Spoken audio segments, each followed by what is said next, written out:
I've been invited down to directly ask the questions that dealers feel are not being answered, and we can confidently assume that by Autotrader allowing this, you are aware there is a problem. I'm here to echo the voices of those who have paid for the chairs that we're sat in. Why is Autotrader Northern Ireland a quarter of the cost of Autotrader over here? Oh, no, go on, you look like you. No, we were all looking at each other. I'm going to be critical, I'm not sure you've answered the question. But why do you think there's such a discrepancy between those two figures? Are you potentially reporting it in a different way? Dealers are looking at this going, no, there's no two ways about it, we're losing leads and inquiries here, but yet we've been told something totally different by Autotrader. Are you calling us liars? Did you want to take that on the product page changes? Good morning, good afternoon, good evening, whatever time it is where you're watching. Welcome to the latest Autotrader Insight webinar. Oh yes, today's a big one. I'm heading down to Autotrader's head office in Manchester, not the new very expensive one, the old very expensive one. And I've been requested to go down there by some serious senior people. And the reason they've done that is because they've seen the videos I put out on YouTube, and there's been a huge amount of noise and disruption because of what Autotrader are doing.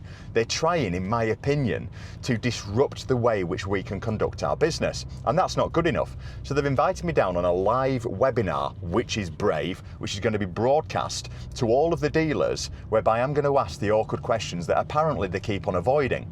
Now, I know they've been avoiding them, and I suspect they're going to avoid them when I'm down there as well, but it's going to be really interesting, this. I'm a little bit nervous, to be honest. I lost a bit of sleep last night, and I'm getting criticism from dealers who I don't think quite understand what the plan is here. I'm going to be making them feel very uncomfortable. And it's not in my nature to do that. I'm a fairly nice and placid bloke. However, I feel like I've got the weight of the industry on my shoulders today. I suspect they're going to roll out the red carpet, they're going to make me feel like a superhero, and they're going to do everything they possibly can to make sure that I don't ask the questions that I want to ask. So my task today is to be awkward, irritating, and put them in a position where they feel like dealers have got a voice. And I'm feeling rather stressed. So I'm setting off with plenty of time. I'm going to sit in the car park, go through my notes again, and let's hopefully try and get some answers out of Autotrader and some of the people that make the key decisions. Oh, it's a big one. Right, we have arrived. It's a unassuming multi-storey car park in the centre of Manchester. So let's take a wander. I assume, I have no idea where I'm going, but I want to look like I'm important, hence the coat.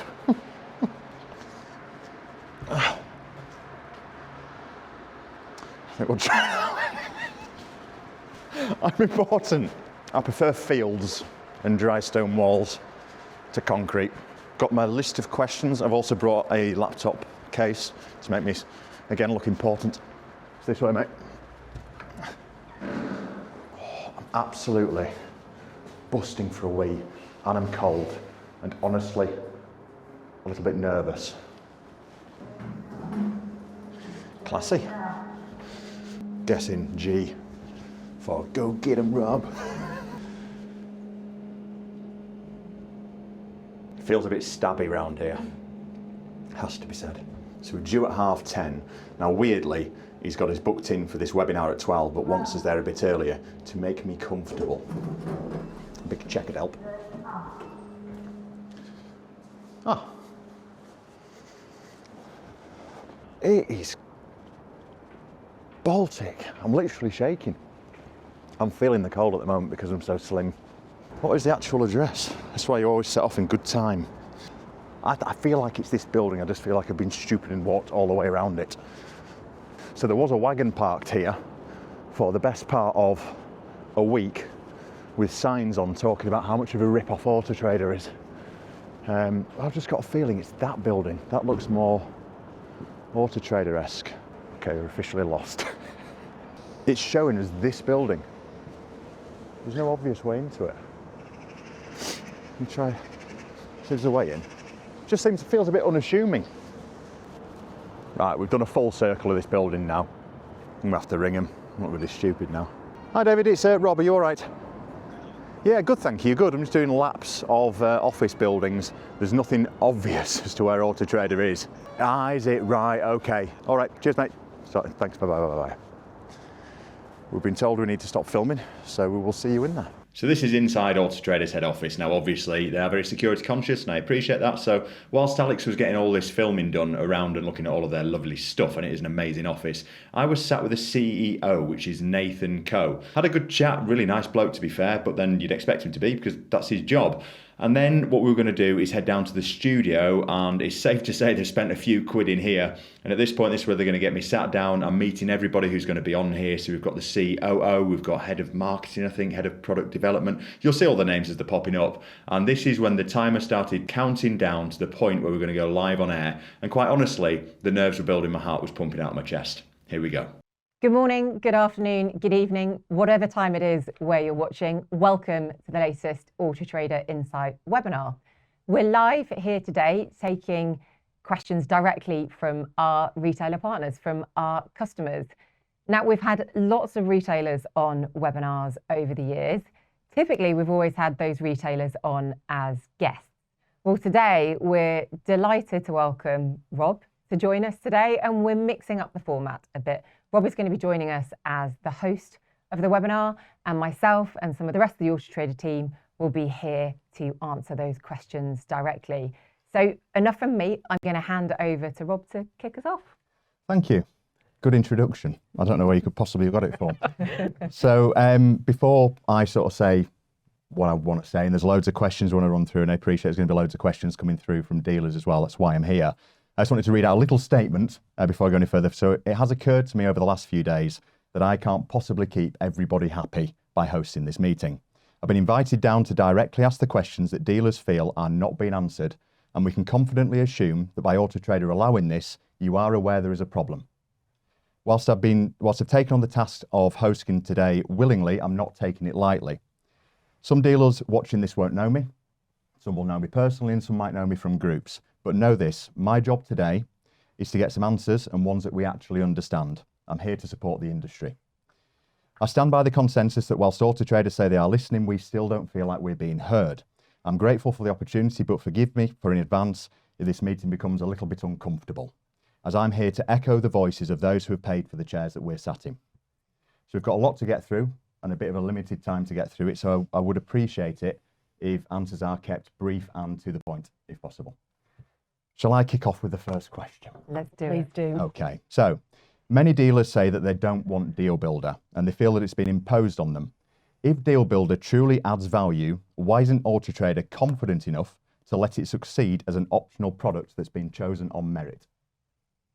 Yep, I'll take that one if that's okay. Go for it. I think, well, we've answered this question in lots and lots of different ways, and we've talked loads about the value that we genuinely believe that Deal Builder brings to retailers. I think it might be interesting to think about things from a slightly different lens of the consumers that come to our site, because that's an important consideration as well. Your car buyers, all of the audience that we drive onto those vehicles. If I just rewind a tiny bit before I will get to the point, I promise you, Rob.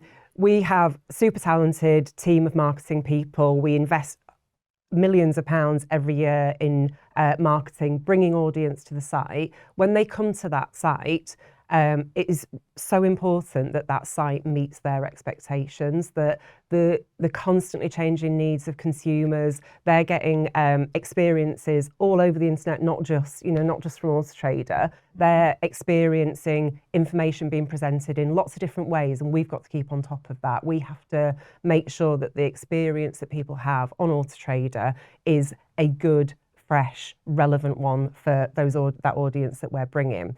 Part of that, this is where I'm getting to the point, part of that is what is not helpful for a car buyer who's only in market maybe every 3 or 4 years, is coming to Autotrader and having a really disjointed experience when they go from one vehicle to another. So as with prominence packages, like whether you're on Starter or whether you're on Ultra, the information that we present to that car buyer is the same, because we genuinely believe that that's the information that they need. That's the journey that they need. So it is super important for us that we do everything we can to make that a really smooth, really easy journey for the car buyer. So they're not going, I like the idea of being able to do a part exchange. I like the idea of maybe being able to reserve a car for some that do. And then the next car they look at, they're going, oh, right, I can't I can't do a part exchange on this one. I can't reserve a car on that one. So it starts to get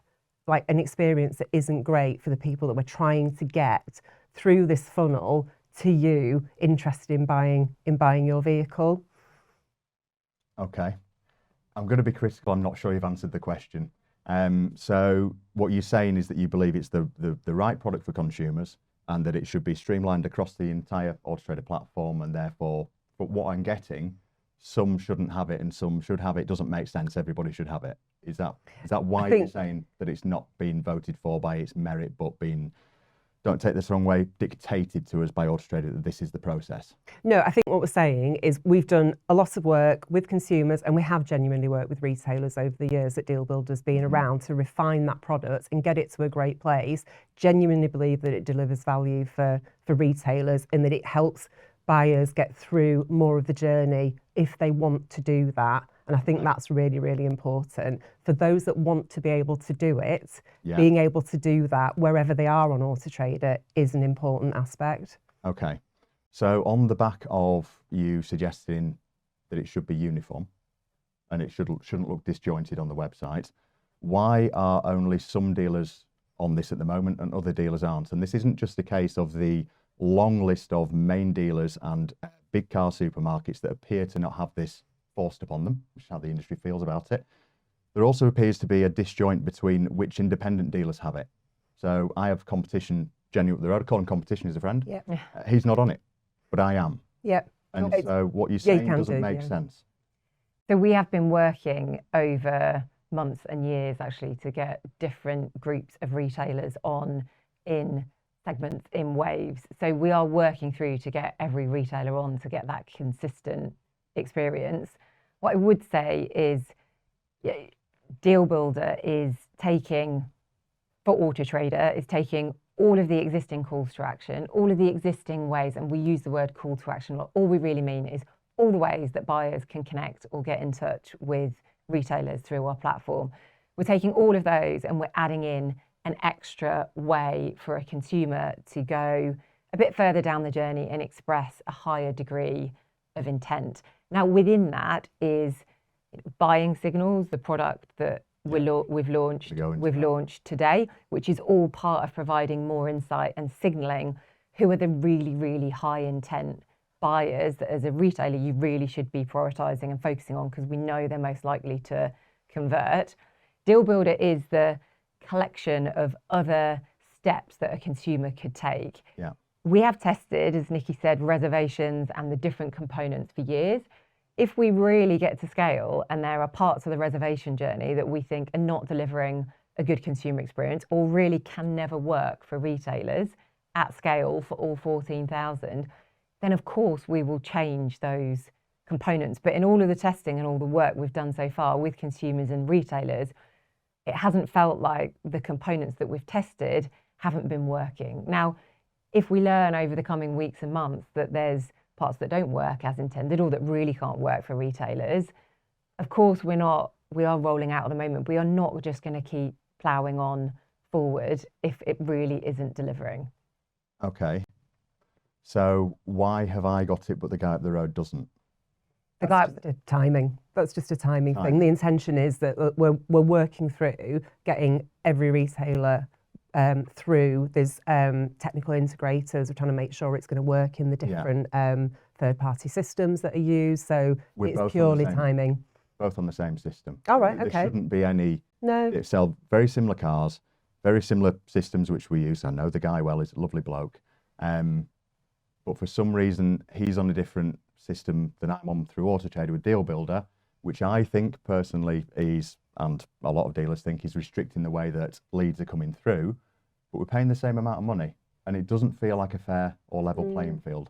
I think that was why I was asking why. Yeah. So it'd be interesting to understand, because I don't know enough about how you work versus how your friend down the road works, but that is retailers' choice about where and how you manage stock and how you manage leads through Autotrader.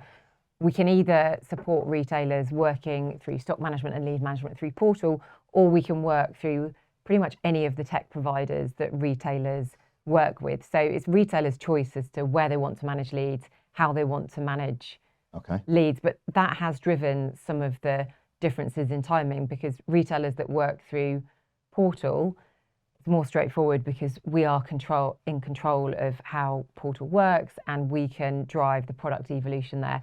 With some of the partners that we've been integrating with to enable retailers to access through other existing systems, it's taken time for us to do that work to get them there. Okay. There's been, obviously we probably need to dig into exactly what's gone on with the two different DIDs, but there's other things. No, For not the record, this isn't just me. Yeah. This is other dealers I've spoken I was just going to say this issue. there's other considerations like whether a retailer's FCA approved, for example. There's different requirements, so there's all sorts of different variables on as and when the right time to get a retailer on Steel Builder. So there's all sorts of different timing considerations. It could be one of those. I don't know without looking at the detail. Fine. Okay. Caught you off guard. Not a problem. You talk about how you've done lots of research with customers and customer journey and making sure it's the right thing. Is there any independent data showing that customers prefer Deal Builder journeys over traditional inquiry-based listings rather than internal data from Autotrader that dealers can't verify? Independent research. There's plenty of independent research about generally consumers' journey and progress and wanting to broadly do more online. There's plenty of that available. In terms of the research specifically about Deal Builder, that is more of our the work that the product teams do, doing interviews, user research, really digging into doing video diaries with customers. There's those sorts of I guess what we have done before is we have done bits of consumer research with retailers. So we have a big research and insight team, and very often retailers will feed in questions. We had this a lot on electric vehicles, that specific questions. We go to agencies, we get independent panels of consumers to either do user testing or user research, or for the agency to ask them a series of questions. And quite often we've worked with retailers to understand the questions that retailers are looking to answer so that we can feed them into the research that we're doing. The data that we publish around leads or interactions or deals on Autotrader, we share all of that with retailers at an individual level, and then in aggregate through the webinars and through other forums. So there's not a whole load of data that we have that we're not out there publishing, sharing widely. Buying signals is another great example where the aggregated consumer data that we have, what we've seen consumers do on Autotrader, we are now increasingly sharing that with retailers. So I think we're as open book as we can be, and as useful to retailers. And if retailers want to dig into any of that research or want us to share more, there's nothing in that research that we wouldn't be open to putting out there. Okay. So the answer was no. Do you think it would be? Do you think it would be something really helpful in like an independent research agency? 100%. Right, I think specifically on Deal Builder. Yes. Right. I genuinely We think can that definitely look the at that. consensus is, if we're going to have a product forced on us as an industry and as a group, we need to know that this has been trialled and tested, not by just the business that is forcing us to use it. That doesn't feel right. So I think why I asked. Two different bits. There's the asking consumers about their buying journey, the buying journey they want to go on. We typically work with independent agencies to do that research. We can absolutely share that research, and if retailers want us to recommission it and do another bit with an agency, we can happily do that and get retailers involved in that journey.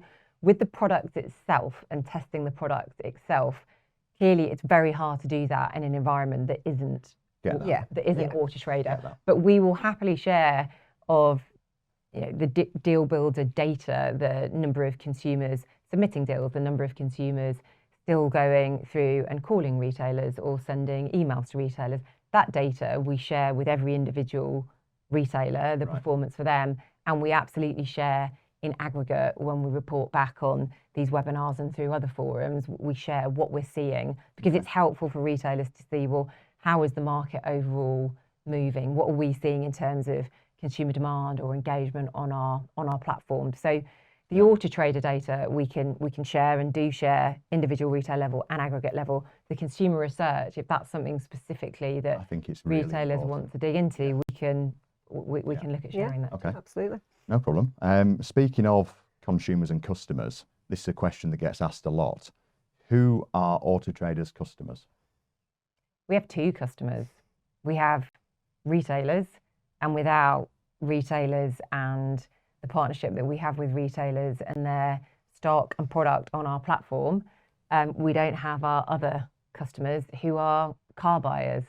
And the art and the science of running Autotrader and of running any marketplace, actually, regardless of whether it's cars or property or jobs or all of these marketplace businesses, at their heart, they have to figure out how to navigate this balance between what's right for the consumer and what's right for retailers, their other customers, the partners that they typically generate revenue and income from.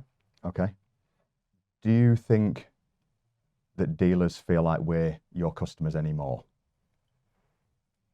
I think that's probably a question for retailers, isn't it? Yeah. I mean, we certainly have most of our organisation lined up, whether it's 300 people in account management, whether it's our product and technology teams. I think if you spent time in our business, you would absolutely feel the voice of the retailer, and you would see the organisational effort that goes behind supporting, serving and delivering products and technology solutions for those retailers.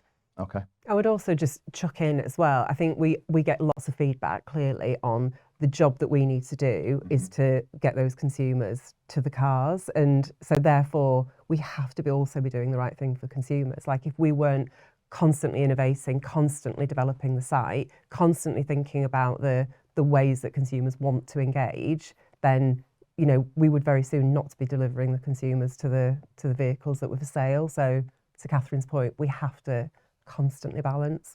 Okay, thank you. I'm going to read out something that was on one of the dealer forums when I asked people to make comments. So this is from a chap called Rory. He's quoted to say, and there are lots of Rorys, so you can't pinpoint it. There are hundreds of car dealers who are actively complaining about the lack of leads since login was compulsory and contact information has been hidden. As a company, you claim that the data is showing no drop-off in leads, but the dealers have stated otherwise. For car dealers whose livelihood depends on those leads to generate sales, this isn't acceptable. Are you calling us liars? Did you want to take that on the product page changes? Yeah, sure. So I certainly wouldn't say we're calling people liars. Thought you might say that. So yeah, we've made some changes to the product page, just gone live today actually, because some of the feedback we got was around some changes we've made previously around, we used the term call to actions on the way that consumers can get in touch with dealers. And that's something that we're always trying to optimize for. Like Nikki just said a minute ago, our job is to try to get those consumers to come through and speak to the retailers. So we're doing the work that we can to try to make that happen. I think in terms of the drop-off that we see, obviously we can only observe that we can see. So we're hearing this feedback from retailers that they're feeling that the leads are dropping off. But from what we can see, we see changes in mix when we make changes. If we move things on the product page, for example, we might see a slight drop-off in emails, but then calls might increase. So the mix changes, but overall the volume remains the same. And from the data that we've seen and that we get, that's how the data looks to us at the minute in terms of those changes. So that's something we're digging into. We've got people looking at it at the minute to try to. There's clearly a gap there between what retailers are feeling and their real world experience versus what we can see in terms of the amount of leads being generated to our platform. So, that is something that we're looking at right now, but it's something we always look at. We're always obviously mindful of how much we're driving through to retailers. And we have made the product page changes today, have definitely been shaped and influenced by some of that feedback. We are definitely, as a platform with 14,000 retailers, inevitably we are solving for the aggregate, but then trying to make sure that for every individual retailer that the second order consequences of some of the bigger changes we're making are not having individual retailer specific impacts. The product page that we've gone live with today, we know that it delivers as many, and in many cases more, unique buyers to retailers than they would have been getting before. The mix from this product page change is a bit different. Again, like email leads, we know perform better. Now we've got the message seller and the deals, start your deal option alongside each other. So I think we saw some movements last week. I think we'll see more movements again this week in contact types. But overall, our job is to deliver buyers to retailers, and we will not make changes if we think we're reducing the number of buyers that are getting to retailers. And we know with the changes we've made that we're not reducing those number of buyers. We are changing the mix of contact types that retailers will see, but overall performance and the sales that we're influencing is staying strong. Okay. Sorry, just check it. If individual retailers want to speak to an account manager, they will always be happy to do a deep dive into exactly what is going on, see is there anything going on with pricing, stock mix, anything like that we can try to figure out. Rather than talk about individuals, there has been a poll on one of the car dealing groups where there has been a vote for what's happened with the leads, which is the way that we collect our data by talking to each other. And this is the poll. It was led by a chap called Danny. Autotrader seem to think that since Login to Inquire has launched, there's been no drops in email leads. How's it been for you? Now, 243 dealers voted. 96% of them voted that leads had dropped significantly, which is 234. 6 voted that leads have dropped slightly, and only 3 voted there's been no change, which indicates 98.7% of people, dealers who voted in that poll, have been negatively affected by the change that you've put in place. What do you think about that? It's very hard. Sorry, I'm not going to say it's very hard. It's not hard. We are delivering today. We're delivering leads and we're delivering deals. So we're delivering the leads that we always were, and whether that's email leads, I assume that is email leads specifically. Inquiry was the word that they used. Not calls and all the other types of connections that we deliver, plus deals. We know that in aggregate, all of the different interaction types that we're delivering have stayed strong, have stayed as good as they were before in terms of the number of unique buyers that we're sending over to all retailers. Now, there is definitely at this time of year, as we get closer into like running out Q4, we know that seasonally, and we see it in the year-on-year data and week-on-week data, we know that from around now-ish, it gets a little bit softer, not dramatically until we get closer to Christmas, but we know we are entering that time of year when week-on-week we start to see different movements. So we're obviously looking on the year-on-year data as much as the week-on-week data when we're talking about overall how many buyers are we delivering to retailers rather than how many individual lead types are we delivering to retailers. Okay, so just to clarify on that one, is your suggestion that the leads have dropped off not because of the change in the systems of Autotrader, but because we are coming up to Christmas? No, so lead mix has... Inquiries. Yes, so total inquiries, whether that's walk-ins, advert views on vehicles, whether that's calls, emails, across every contact type that we deliver for retailers, our influence, the number of buyers we're delivering, has not in aggregate been impacted. But individual lead types and mix has absolutely been impacted. Can you see how this starts to cause problems? Because dealers are looking at this going, no, there's no two ways about it. We're losing leads and inquiries here.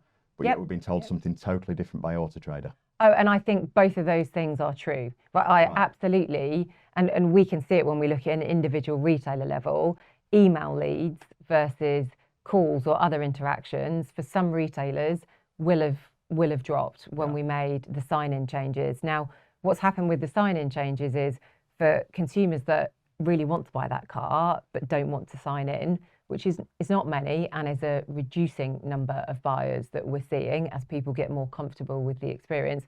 They will then pick up the phone or will show up in our walk-in data or will find another way to contact that retailer. They are not getting in touch. They're just not using that contact option.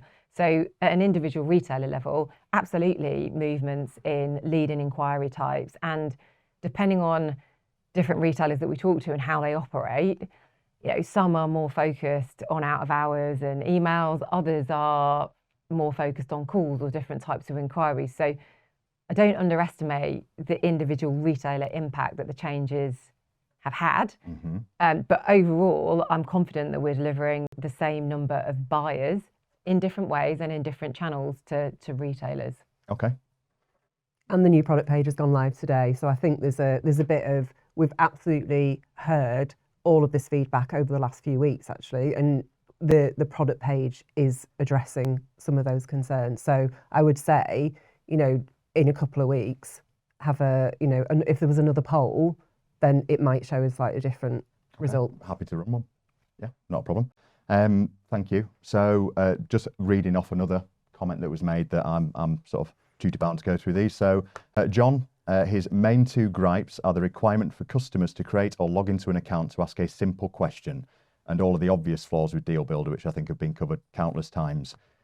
So he's losing the ability to qualify his customer by the changes that you've made. Do you think that's a fair comment?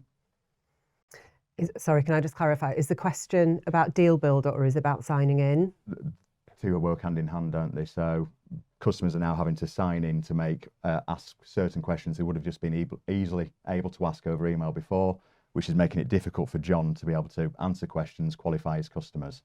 Do you think that's a fair result of the changes that you've put in place? Do you think John's making that up?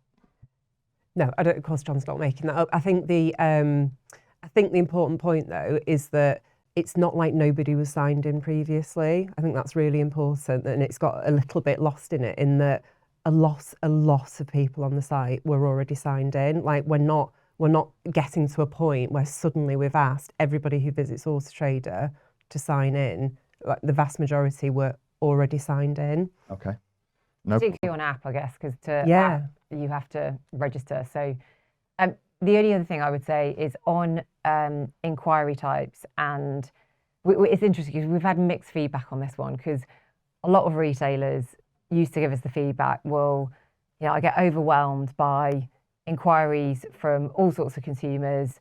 What I really want to know is who's most likely to buy and where are these consumers in their buying journey.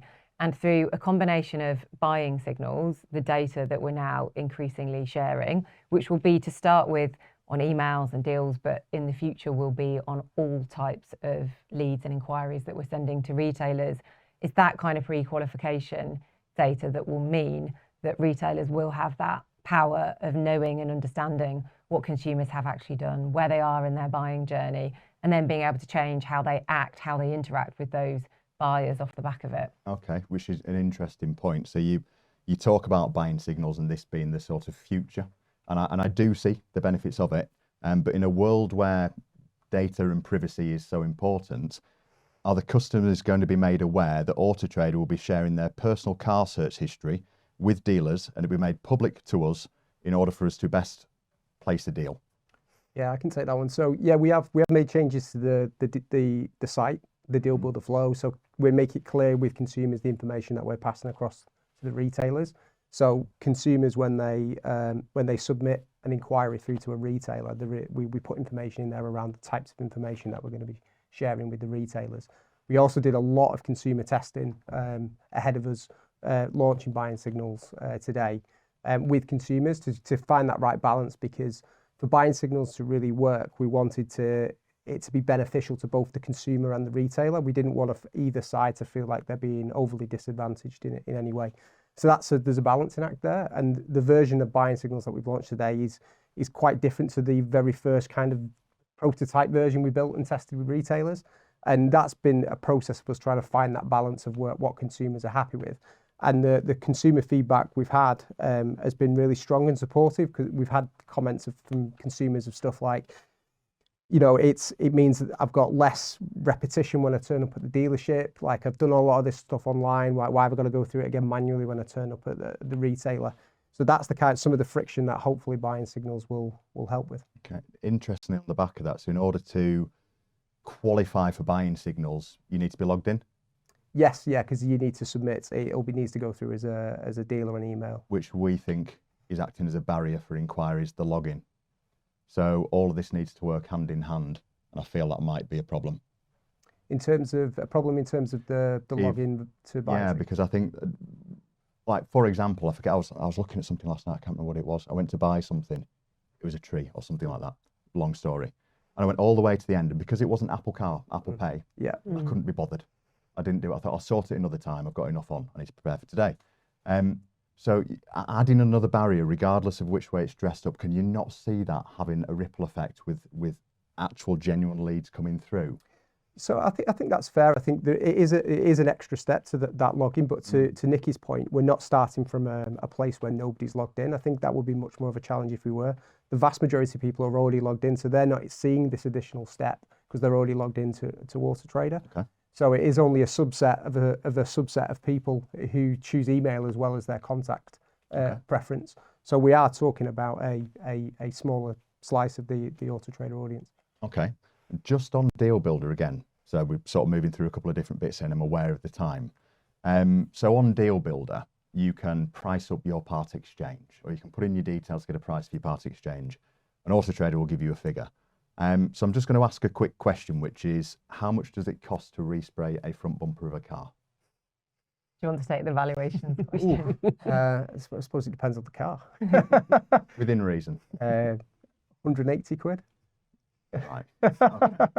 I think that answers the question. So I put in a quote for an Audi Q5 that I drive. Yeah. I put it in as in near perfect condition, and the figure came back at £13,824. Yeah. Is what the dealer's prepared to give me. Yeah. Dealer has no idea what he's or she's prepared to give. If I was to put it down as choose this option if the vehicle is likely to need lots of repair work and parts replacing both inside and out, it knocks 500 quid off. Now, to paint a front bumper, the answer to the question is anywhere between 300 and 500 quid, depending on who your body shop is and how good they are, and the car, to be fair. Can you see how that's grossly inaccurate? So I think that the main thing with the part exchange is to kind of give a starting price. We know each retailer when you go there, like you say, even based on how you do the reconditioning of the vehicles, the cost to you as a retailer is going to be different. And what it might cost you to do that work versus somebody else who has a different body shop setup. The idea is to give a guide price, and then that individual kind of settling on the price needs to happen between the retailer and the consumer, because the consumer will fill in their details about their vehicle, but in reality, you'll want to do your own appraisal in most instances. You want to see the vehicle at your forecourt, appraise the vehicle, see what has all the damage been, all the repairs that are needed actually been identified up front. That's, I'd imagine, most often not the case. So it kind of gives you a rough starting price. People have got plenty of ways they don't just have to come to Autotrader. People have got loads of different ways to try and get a ballpark figure of what they think their car might be worth. And the idea is just to make that easy. So you can do it at the point that you found the vehicle that you're interested in. I can get a rough idea of what my vehicle might be worth. And then that's a conversation I need to have with the retailer when I turn up at the forecourt. So I agree with the sentiment there. But these figures are that far apart. Do you not agree that needs looking at? Because that is a conversation. Give you an idea, the reason I drive that Q5 is because it got part exchanged with problems I wasn't aware of. Yeah. Dropped a ball. Needs a new radar on it, £3,000. Needs a load of body work, probably another £1,000. It's not even a conversation you can have with a customer when you're that far out. But unfortunately, Autotrader are giving them that as a comfort blanket. So they're walking into the dealership, their head's here and our head's over there. Can you agree to look at that? Yeah, I think that is a challenge, but I would say as well that if we didn't do that in that instance, we didn't give the part exchange price. There's so many options available to consumers to do that. What you'd probably find is consumers would go to other sites, or they go to car buying services and things like that, just to get, because most people want to kind of get a feel for affordability reasons. How much equity have I got built up in my vehicle? So that I know what my purchasing power might be on my next car. Those kind of services are available to consumers. So even in a scenario where that wasn't part of the deal builder journey, consumers are going to, in most instances, have a feel for what they think their vehicle is worth. In that particular instance, it sounds like there was some very specific repairs that were needed as well, which a consumer's either maybe not aware of the cost to repair those parts. or fully understand, like do an appraisal to the level that a retailer would appraise the vehicle in terms of the repairs that are needed. So I think giving consumers a ballpark figure of like, this is what your vehicle is worth, granted that then needs to be qualified by the retailer. You know, if there is additional work that's identified, that's going to come to light at the point that you're doing that you're looking to do the deal. And in terms of how we do the condition adjustments in terms of the figures, so it's all based off NAMA gradings essentially. So the data that we get from our auction partners, where the vehicles are graded, we look at what vehicles are transacting at in the wholesale space based on the condition gradings that they've been assigned. So that helps inform how much that we can, because that gives us a view at scale of the types of vehicles and what condition they're being graded at when they're going through the auction lanes. Okay, yeah, I think you're miles out on that one. And I can imagine dealers will be watching this going, that's certainly something that needs addressing, but I'd appreciate if you took that on board. Speaking of taking on board feedback from dealers, which is what this is all about, again, this is what's been fed back to me. So dealers say that feedback goes into a black hole. Can you name one major decision that has been reversed because of dealer feedback in the last 24 months?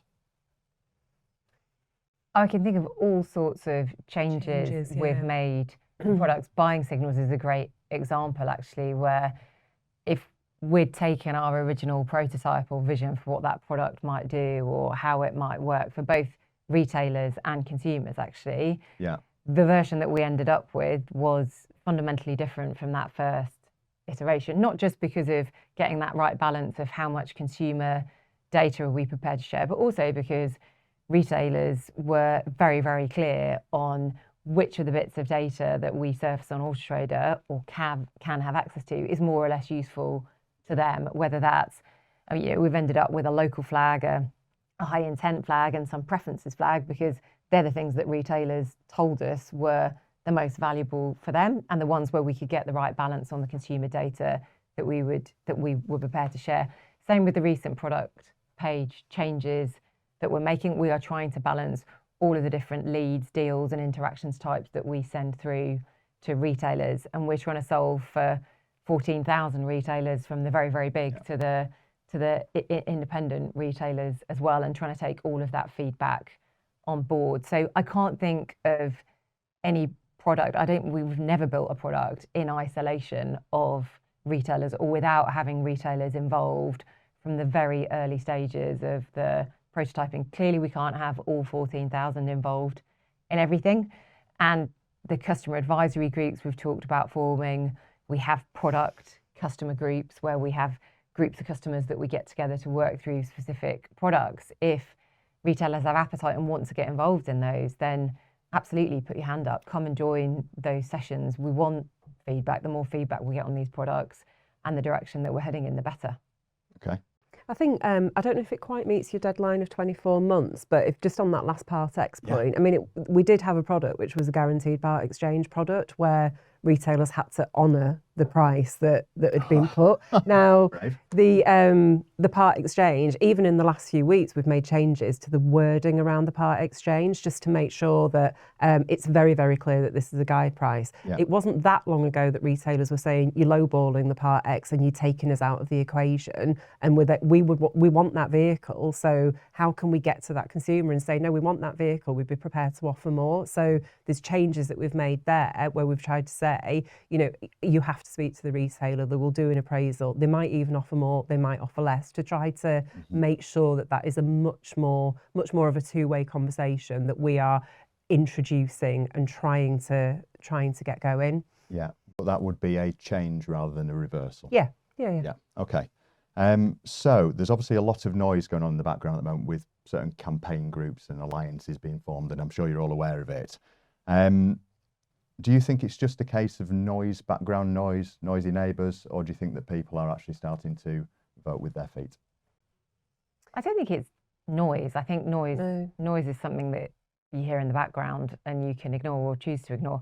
I don't think it's noise. I think it's feedback in all sorts of different shapes and forms, some of it incredibly constructive and actually incredibly helpful. And I've had some great conversations with retailers over the last few weeks where they've given really, really clear feedback on exactly what they think we haven't done, what they think we should change, what they think we shouldn't change, and bring that on all day, right? We're here ultimately to serve retailers and buyers, and it's our job to navigate all of that feedback and get the right balance for us, for Autotrader, but most importantly for our two different customer groups.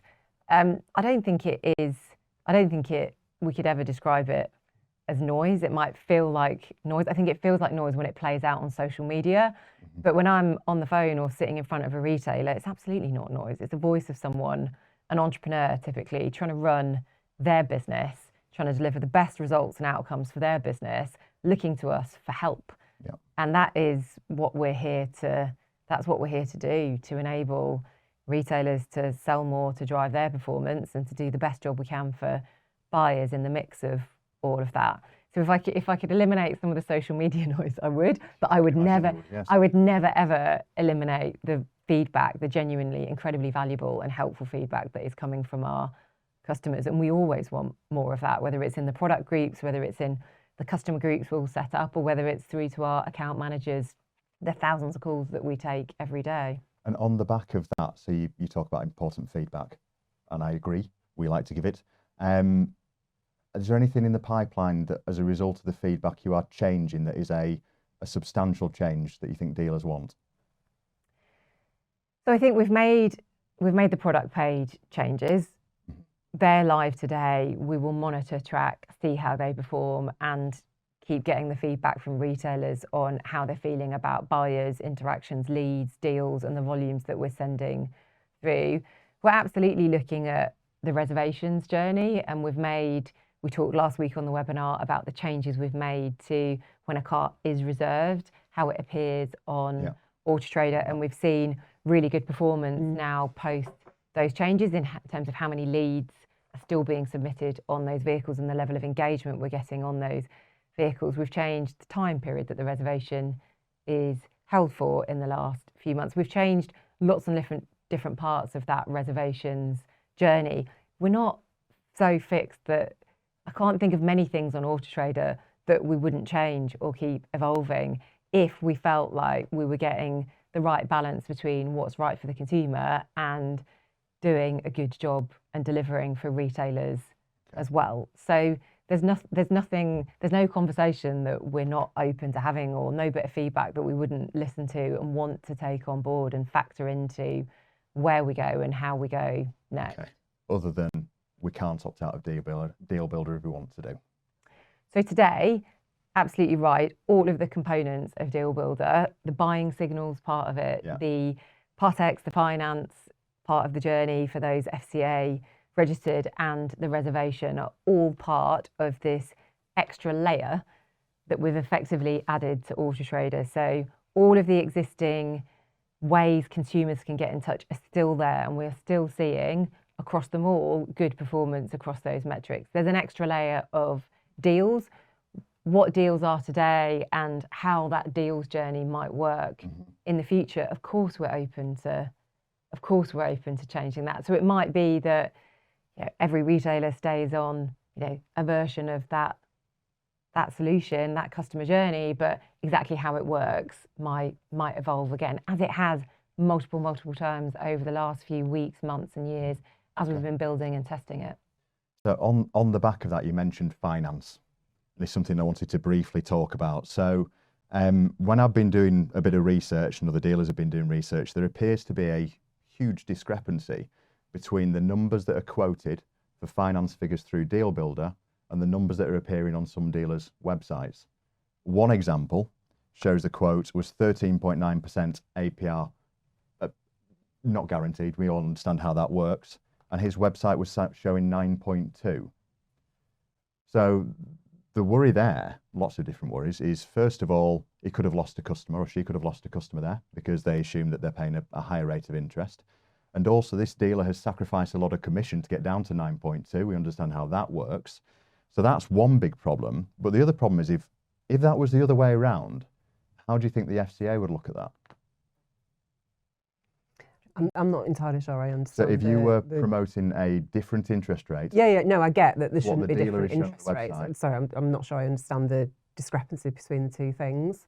Well, I assume that we haven't got the retailer in that situation. I assume we haven't got their latest lender. details. It's Yeah. a subtle difference. Yeah. 13 they're point huge. nine. No, Yeah, no. I was being sarcastic. Sorry, no, I didn't mean I didn't understand the difference. But if between that was the other way around, and a customer's thinking, oh, I can get 9.2%, but the dealer's actually Yeah, their fixed Yeah, rate yeah. at 13.9, Yeah. huge problem. It'd be interesting to know who would suffer the consequences of that problem. Oh, no, go on you. So I was just going to say, sorry, I'm not trying to cop out of this question. We need to look at that because the retailer is responsible for finance offers on Autotrader when it's their finance proposition, and we have integrated with and are surfacing retailers' finance. It's not Autotrader. It's not Autotrader finance where the retailer's FCA registered. We've got the lender integrations in place. We've got the connectivity there. So I don't know why there would be a situation where we would be surfacing a different APR or a different offer from the one that the retailer's got on their website. It's feedback. If it's so there are where the retailer's not FCA registered.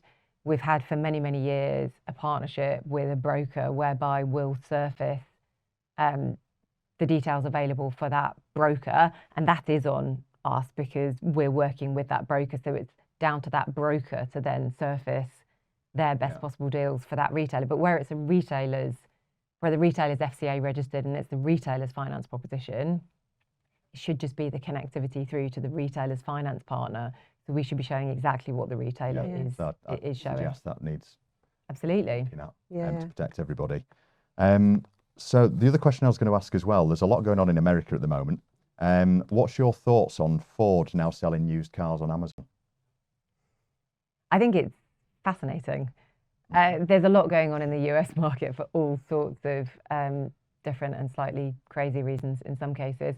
Amazon has also been live with new cars in the US for 18 months now with Hyundai.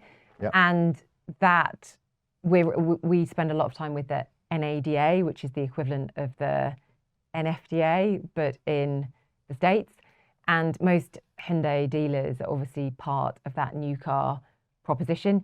It has not been a game changer at all in the US in that those retailers have not seen a significant portion of leads or volumes of transactions being driven through that platform in the US. And typically where they haven't converted that well because of the credit rating and some of the other issues with the types of consumers they're getting through the Amazon platform. They're obviously now launching with Ford. They've also done a deal with one of the big rental companies to act as a remarketer effectively of used vehicle rental stock. And they have for about 10 years now in Europe on and off had an Amazon Autos team here in Europe looking to launch.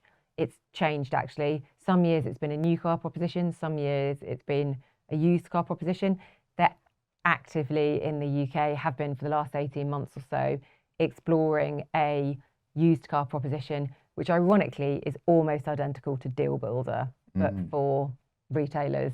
So they have taken a very similar journey to the one that we have designed and put live on Autotrader and decided that that's the right journey for Amazon consumers. Okay. On the back of that, when you go into my account on the portal now and you go into digital retailing, there's a bizarre new section called Seller Promise. And on that section, it's got a money-back guarantee and warranty in boxes that are already in there. Sorry, this was flagged yesterday. Yeah, it's gone. It's some legacy from about 3 years ago. And if anybody looks now, it was like, no, I have no idea why that surfaced again. But somebody flagged it yesterday. We fixed it. 100% gone, because I looked yesterday and it was there. It was last night. It was literally that, because I think somebody shared something about that, and we were like, what on earth is that? And it's gone. Right. It was a pilot from about 3 or 4 years ago that we did. Yeah. But definitely no consumer can see it. Okay. I don't know why or how. We were just Glad like, it's been resolved. where has that come from? The reason I ask is because when you look at what's happening in America, yeah, and Amazon and used cars available, you know, click and collect or whatever it might be, which I know we went through via COVID, and then you see things like that on the portal. Yeah. And you see how it starts to look from a dealer point of view. 100%, yeah. But this is why it's so important. If people flag stuff to us and go, what's going on there? We can go, oh yeah, let's have a look at that. And it's just a little bit of a random piece of code somewhere has surfaced something that was lurking from a long, long, long time ago. What was it for in the first place? It was a pilot we were testing. In COVID times, when we were, well, at that time, the narrative and the consumer research, not just by us, but by hundreds of people who were researching this off the back of Kazoo, Cinch and others launching, the narrative then was very much that consumers are going to do more, if not all, of the buying journey online. And the big move in the market then was towards, you know, almost strengthening some of the used approved schemes, going even further into consumer guarantees and taking that even one step further. So we did have a small prototype that was live a very, very long, well, 3 or 4 years ago, but we haven't done anything with it since. Okay. And you know, the journey that we've got today, which is one that we know has tested really well, which is now actually most consumers very, very much still want a physical forecourt experience as part of the buying journey, whether it's to test drive, whether it's to speak to a retailer to get reassurance, to get guidance, to get support, whatever they need. Like most consumers tell us consistently they want an in-person contact interaction as part of that journey.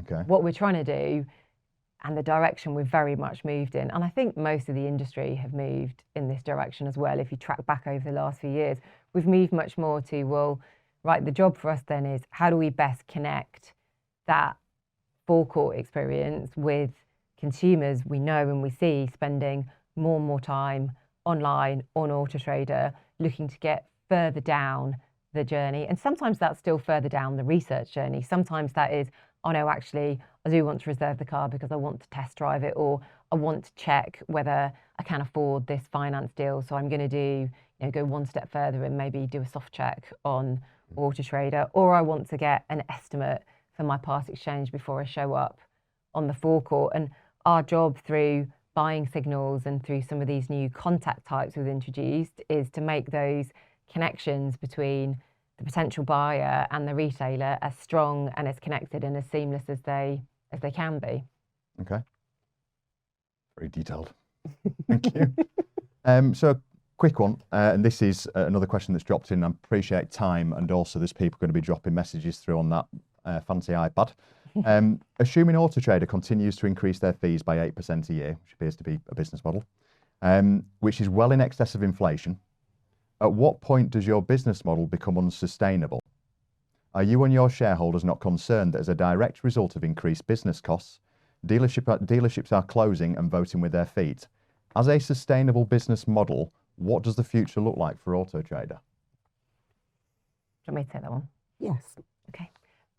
So the future for Autotrader. So you're right, we are a big listed business. We have shareholders that we are accountable and responsible to, but ultimately those shareholders are interested in what's good for the very long term of Autotrader, and what's good for the very long term of Autotrader is what's good for car buyers and what's good for retailers. So we take that position incredibly, we take a huge sense of responsibility for preserving that position and for getting that balance right.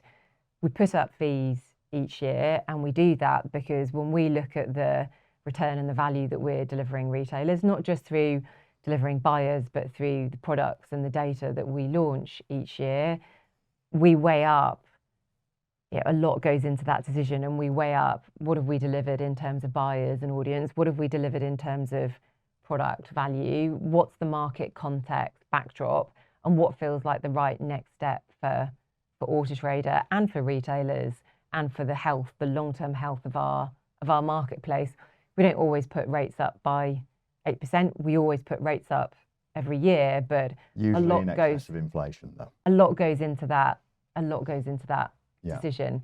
Now, we do also look at used car inflation and overall inflation, and we don't peg the increase to any one of those individual things, but we do absolutely look at all of that data, and it does all go into the mix as we're weighing up what the right decision is for us and for our partners and for the business model. Okay. And but does it feel right when, I'm not going to get through them all, but the amount of sort of backlash you're getting about these products that you're suggesting is what's adding the very value you're charging for. Does that feel right? I think, like, objectively and emotionally, as any customer, like as a consumer myself, you could say, well, no price rise ever feels right, because no one, all I really mean is no one ever likes prices going up. But the reality of the world we live in and operate in is that prices go up every year. The price of used cars goes up every year. Didn't in 1 year recently, but generally the very, very long-term trend over 20, 30 years is that we see used car inflation.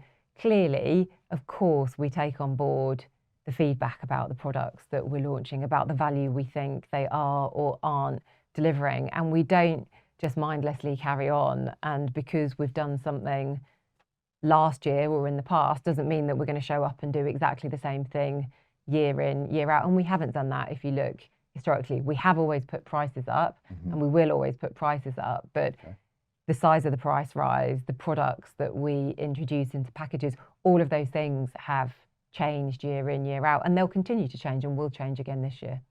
Right, okay. I'm guessing they're going to go up. The prices will go up. Shot in the dark. Right, okay. So you obviously care about customers, us, care about shareholders, and care about the consumer as well. But how are you going to protect your shareholders and in turn the value of Autotrader from the risk of dealers leaving and downgrading the packages, which is what we're seeing a lot of at the moment? What steps are you going to put in place to protect your investors? So I think they're the steps that we would put in place to protect Autotrader, and I think we always think Autotrader first. And I think a combination of listening to the feedback, acting on the feedback, some of which we've already done, and of course we will continue to do, and we will keep listening, keep evolving the products, keep working out the right next step, balancing what's right for consumers, what's right for partners, and we'll make sure to the best that we can that we get that balance right. And it is all about balancing the two sides of the marketplace, balancing what's right for our partners and how we drive and help them continue to grow their businesses with what's right for Autotrader. Ultimately, we have to be delivering a return on the investment that retailers put into us, and we demonstrate that return through delivering buyers, through delivering data, products, and insight that mean they perform better. But if we're not fulfilling that job or delivering that job for retailers, then yeah, we will see retailers leave us. But we're not seeing that at an unusual scale at the moment. Which is interesting, and this is again the kind of consensus is there's been this sort of big movement, which we've never really seen before. I'm not long in the industry. I'm sort of 6 years in or whatever, so I'm speaking on behalf of people who've been in it a long time, and I've got a lot of respect for them.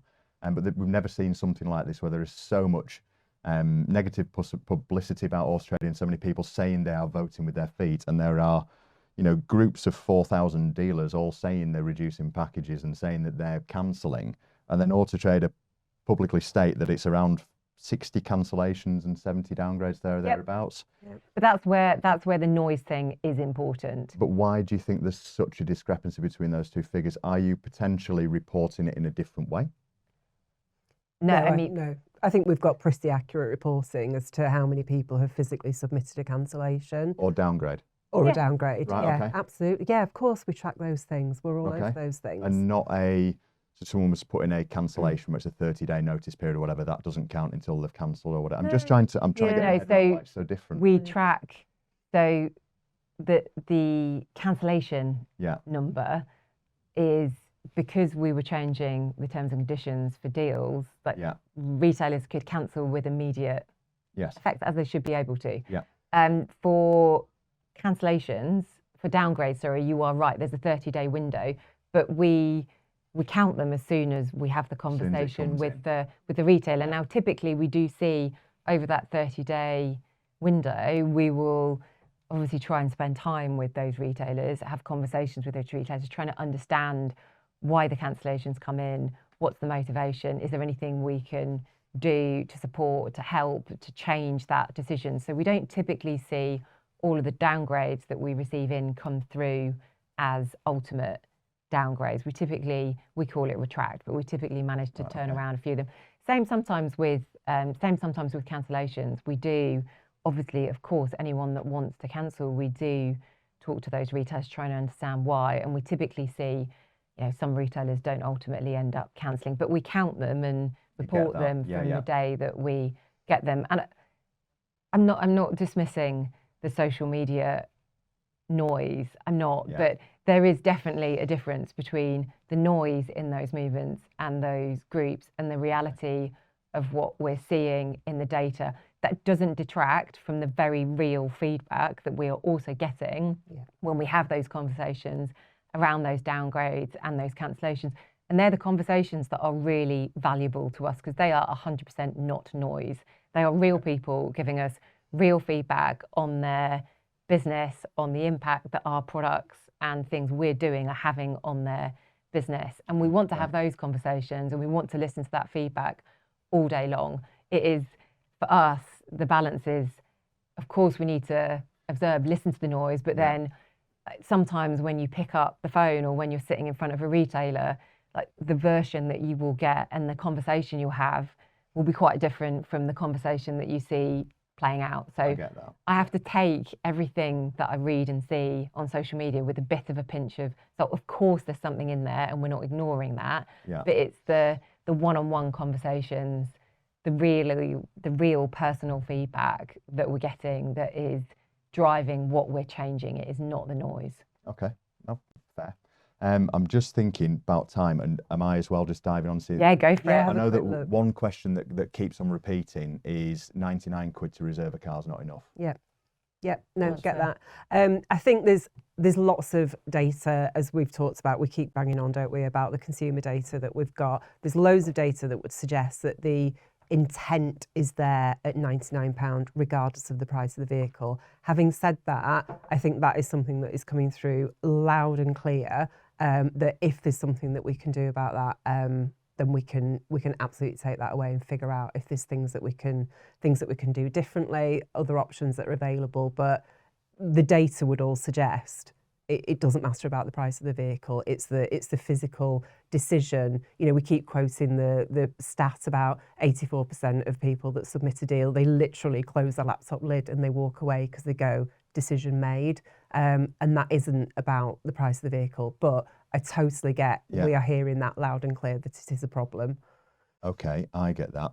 And is there going to be any way of policing? So, for example, I'll give you an example myself. We took a deposit on a car prior to a weekend. It was on a Friday, and we got an inbox through saying, can't talk at the moment, I'm in Dubai. I'll be back on Monday. We'll have a conversation when I'm back on Monday. So the chap comes back on Monday. We open dialogue with him on Tuesday because he's jet lagged. So we spoke to him on the Tuesday. He then started asking qualifying questions about finance, warranty, all that sort of stuff. Questions that should have been asked, in our opinion, before a reservation's been made. Yeah. We then got through to Thursday. He cancelled his deal because unfortunately had some unexpected health issues. Now, we can talk about these cases until the cows come home. There's plenty of them out there.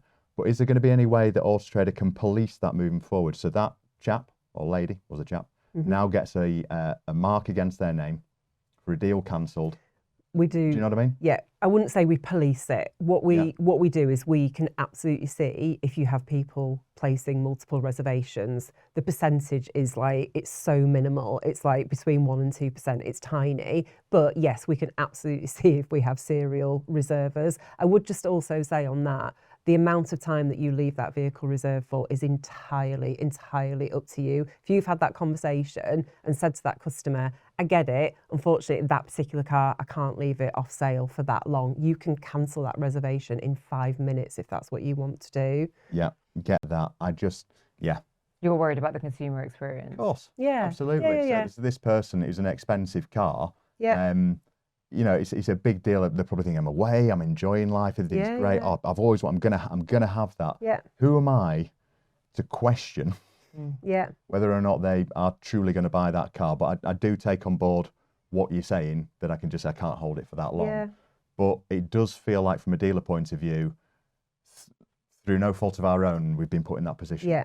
And again, you know, I know we keep talking about language changes, but we've made some changes just in the last couple of days as well, which is things like rather than reservation confirmed, it's reservation sent. So there's a bit more of a softer, you do need to have a conversation with the person selling this car.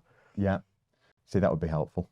You had to sort of push them more, Yeah. down that No, we're route. absolutely doing that. Yeah. Okay. Just going to have a look through, see if there's anything else diving on. I'm sure we've had lots of questions. Yeah. Oh, there's absolutely tons on here. Why value Pick your part favourite. exchanges? Oh, there's so many that I'd enjoy to ask. I mean, we do go back to every single one of the questions that's being asked on here, and we do yeah. answer those questions. What percentage of users are already logged in? What percent? It's literally, well, depends what day it is, and it depends what hour of the day. What percentage of users have login details? What percentage of users have, as in? So if you look at your 85 million views a month or visits a month that you get or whatever, what percentage of those visits are coming from people who have login details? So I guess another way to answer the question is most people visit us, or the biggest channel for us is our app, our mobile app, and more than 80% of people, like unique IDs on the mobile app, are people that have registered and logged in. That are logged in? Yeah. Right, okay. So because the specific question is on any, Nikki is right, like on any given day, on any given moment, like we can't, like we don't know. But overall, in aggregate, the app is the biggest, the most important channel. Okay. And of the users that we see on the app, and we're of course going, but like they've all registered because you have to register to download the app. Yeah. But of those that are logged in, typically more than 80% of them that are on the app are logged in. And we know that because they are typically unique, because it's a device, it's harder on the web to know who's unique versus not, if that makes sense. Get that 80% is higher than I thought on the app, to be fair. Someone's just put in a Danny, great shout. And I was going to ask this question actually. Can you see the parallels that have been drawn between Rightmove and Autotrader? The one, which one specifically, or just in general? Market dominance, the obvious things that are going on with Rightmove at the moment. Yes, so there is when you look at marketplaces, not just in the UK actually, but around the world, whether it's in property, in automotive, or in jobs, in most markets you go to, there tends to be a bigger player, because they are the type of business models where you get lots and lots of benefits from having all the stock in one place and from having all the buyers in one place, because having all the stock in one place makes the buyer experience better, and having the buyers all in one place means that the insight, the intelligence that you can deliver through to retailers, your customers on the other side of your marketplace, is more powerful. So clearly none of these businesses started out with those market positions, but over time you do see a trend generally where in each of those categories actually that you end up with one player that is, has a bigger market share than some of the others. None of us are without competitors, and I think the competitors for Autotrader are everyone from other marketplaces all the way through to, we talked about the Googles, the Amazons, the social media platforms increasingly. So there are all sorts of ways that consumers navigate to, the vehicle that's right for them. Yeah. We are an important part of that funnel in that we typically have the real available stock on our platform, but we invest loads to make sure the taxonomy of those vehicles are correct, the description's as good as it possibly can be, that everything around that experience, we invest our data, our technology, our capabilities to make the experience on Autotrader as good, as differentiated as we possibly can be. And that's why we talk about the buyer so much, because so much of our position in the market is so dependent on really delivering for buyers as well as delivering for retailers. So I'm not surprised, no, that people look to Rightmove or look to Indeed or look to marketplaces around the world and say, well, yeah, Autotrader's business model, what we do is similar to those other platforms. Okay. And what's your thoughts on what's happening with Rightmove at the moment? So Rightmove, a couple of things have happened. They've obviously announced a very big investment in AI and AI capabilities with regards and to technologies. Them, going through a legal and they proceeding. have, yes, and this is not a first for them. They've had that not not the same, exactly the same court proceedings, but they've Yeah. had in property, a number of the different competitors to Rightmove over the years have been estate agent founded platforms and competitors, whether it's on the market or some of the other platforms that have emerged. So they are much more used to operating in a market where agents will collaborate, get together and invest and build their own competitors to Rightmove. I can't comment specifically on their current case generally because I don't know the details of it, but I would say Rightmove are much, much more used to operating in that type of environment than we would ever have been. Okay, no problem. Just quickly, because this is a really important one, would it not be possible with Deal Builder to set it up whereby rather than the car is immediately reserved, a reserve notification is sent through for us to give a thumbs up back to? Yeah, it's one of the options that that we've explored that we can continue to explore. I think it is just important. Like we have done the more recent change, which is the change to how the reservation appears on the site. I think you've already mentioned this actually, Catherine. Like the impact the impact of that means that there is literally no response to the impact to the response on those reserved vehicles.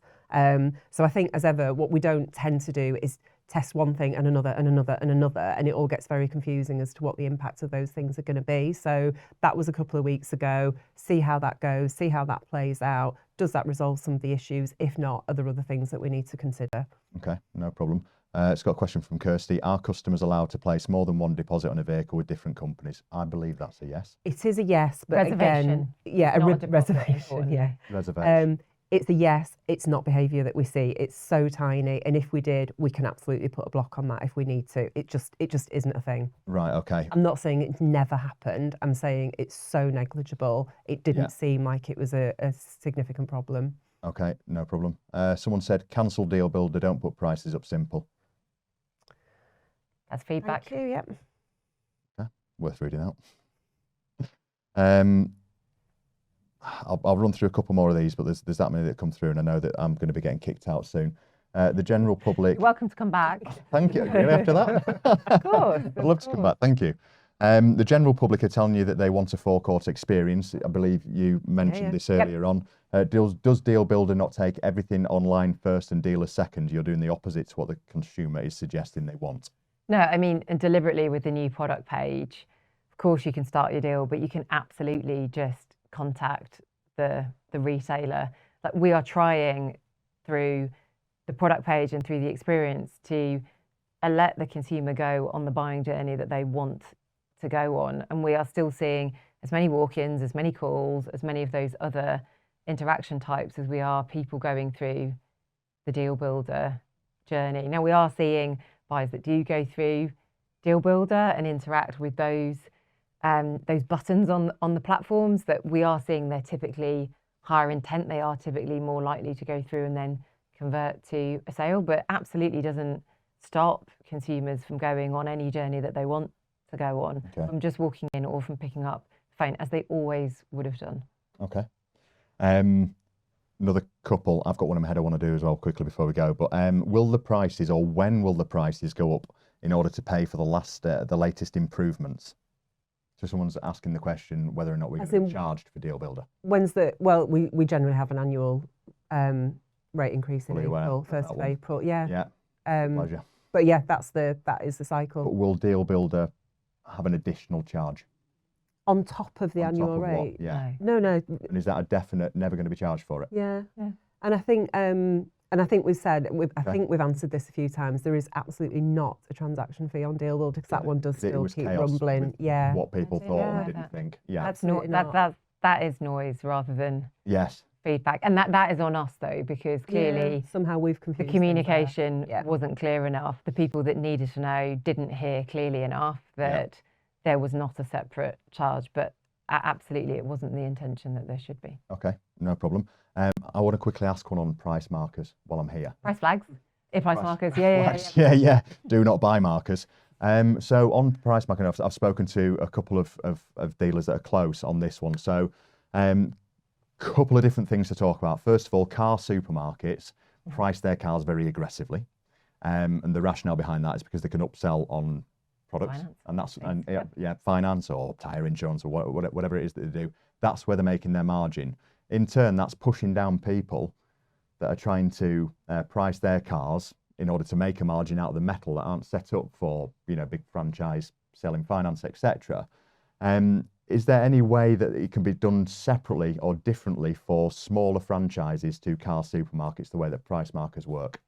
Yeah, it's a question we've had a few times. I think the challenge with it is that we want to be able to just make an assessment on purely just the price. So the things you talked about there in terms of the types of retailers that might go into the market at different price points, they'll offer a different consumer experience. Like if you compare like a franchise to an independent to a supermarket, they're all slightly different experiences. And some consumers will value the experience you might get at a franchise or an independent more than the experience they might get at a supermarket, and that's quite subjective to the individual. And with the price markers, it literally is just based on the sticker price of this vehicle, not taking into account all of the extra stuff that you might offer as part of your sales process in terms of how you prep the cars and the actual experience that you offer on the forecourt. All of that stuff is more subjective to the consumer around how much they value that. Some people, really do value that, really great forecourt experience. Other people, it might just be, I just want the cheapest car that's available. So with the price markers, the aim is literally to just be an assessment on the price of the vehicle. And there will be other things that, will affect the price. We know that. It can be, as I say, the way that the vehicles are prepped.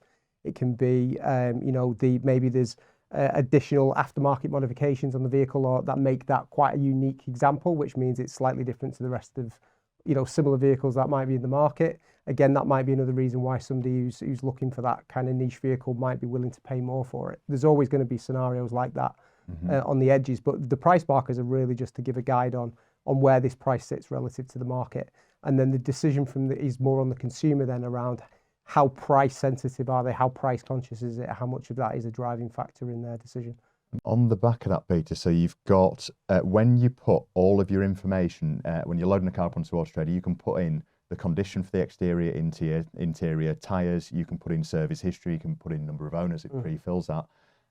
Is there any reason why that shouldn't affect the price marker? Because if I'm selling a one-owner immaculate car with full service history and Bob's selling one with 7 owners and no service history and a load of paintwork required, then obviously that's not a level playing field. But the other thing is, as a dealer, I've got a moral compass and barometer to think, well, I've prepped my car really well, maybe I shouldn't bother. So is this not actually creating a problem for the consumer in the long run by not including that information in your price marker? Yeah, it's hard to kind of boil all of that information down to a single price marker. We absolutely, like, our best advice would be that is the type of information that should be on the advertisement, on the advert listing. The prep and everything that you do. What am I going to expect as a consumer when I turn up at your dealership? So there is absolutely a home for promoting the reason why somebody should choose your vehicle over one from your competitor. To the specific question around like service history, interior condition and stuff like that, that is stuff that we are looking at, that we'd like to be able to do. We evolve our valuations all the time. We're always making updates to and upgrades to our valuations. And we've heard like service history, colour's another one which comes up, number of keys is another one that we hear quite often. So we do hear that feedback from retailers. We are looking at what's possible. Usually it comes down to a challenge around the data quality and how do we best adjust fairly the valuations for those things. So if we are taking into account service history, for example, how do we validate the service history that somebody has stated is on the vehicle? There's problems like that. They're challenges that we need to work through. That's not a reason not to do it, but they're some of the things which make it a little bit harder than it might at first seem. Right. Okay. Interesting. It's interesting what you say about who has to prove or trying to validate that information, because surely there's an argument there that the customer going to the dealership is going, I know it's got full service history because it says it. Whereas we always put comprehensive, even if it's full. Don't fall into that trap in case it missed one. Do you want to pick your last? I'll pick the last one. Well, last one. I could go on all day. Sorry, I'm not I get it. and I imagine people are getting back to work. Why is Autotrader Northern Ireland a quarter of the cost of Autotrader over here? Oh no, go on, you look like you. No, we were all looking at each other. No, it's a reflection of the size of the market in Northern Ireland and the history of the operations there. Purely that, not competition. Not as in Autotrader competition. Yeah, as in other competition in Northern Ireland for platforms. No. No. Okay, fair enough. It was on here and it was on my piece of paper, so I've asked it. Sorted. Thank you. No, thank you. Thanks, Rob. Just to say a huge thank you to Rob for joining us today and for channeling all of your questions and feedback through to us. It's safe to say I'm somewhat exhausted, and I'd like to think that I got a few digs in there for the dealers. And as expected, they did skirt around a few of the questions, which is kind of understandable in the corporate positions that they've got. However, hospitality has been great, been lovely people. I just don't know how much of a difference it's going to make. But until next time, I shall see you on the next one, and cheers.